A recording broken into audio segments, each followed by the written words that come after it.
3 days, they took out 11 withdrawals, $249,000. This is not a movie, this is real. An elderly couple lost $249,000, they're entitled with just $10. Let's break it down how Edward and Joan from Australia was scammed. Today, we're talking about the price of deception. It's a story about how a lifetime of savings can just disappear in an instant. So, let's dive right in. $249,000. That's the staggering number at the center of the story we're unpacking today. For one couple, Edward and Joan, that number represented, well, everything. A lifetime of hard work, of saving, of planning for their future. And their entire retirement? Gone. Wiped out in just 3 days. And here's the part that'll really send a shiver down your spine.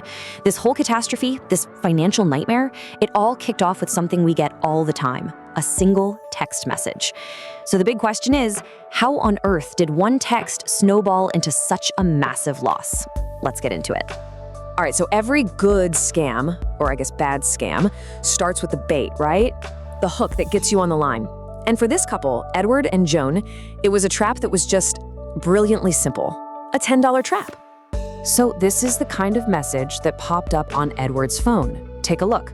It sounds so official, doesn't it? It's got that urgent tone, it throws in a specific small amount, a foreign country, and even some tech jargon like an unfamiliar IP.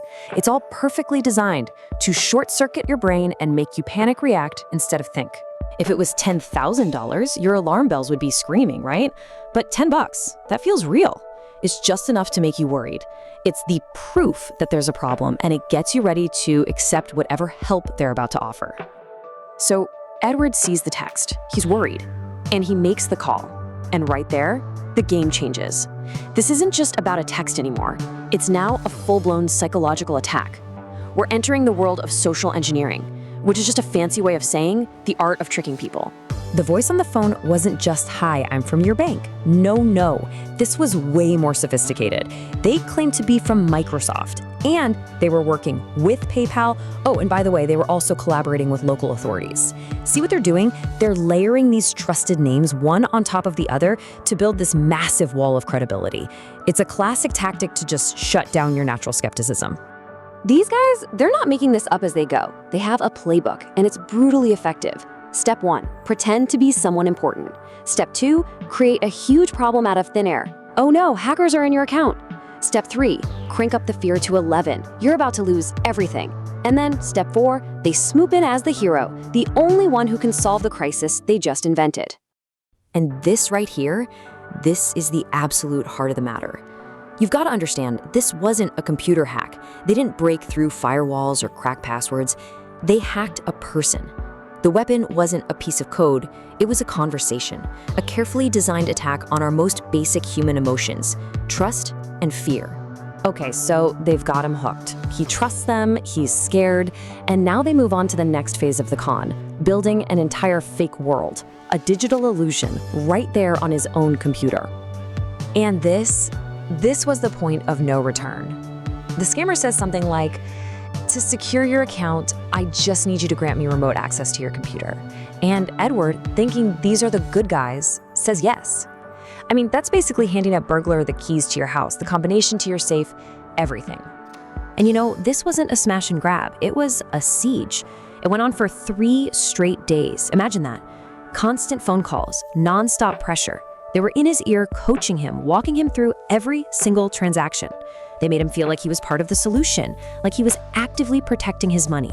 But what he was actually doing was approving its theft, one transfer at a time. 11. That's how many fraudulent transactions they walked him through over those 3 days. 11 separate times he was told to click approve, each time thinking he was sending his money to a secure account to keep it safe. And then, silence. The call stopped. And when that 3-day illusion finally evaporated, Edward and Joan were left with the cold, hard, devastating truth of what had just happened. So when they started piecing things together, it got even more frustrating. Get this. 2 of their other banks did spot the weird activity and actually stopped some of the transfers. But their main bank, Bendigo Bank, let all 11 transfers go through. Not a single red flag was raised. The door was just wide open for the thieves. And And here comes the real gut punch. When they went to the bank for help, the bank's response was basically, "Sorry, you approved those payments.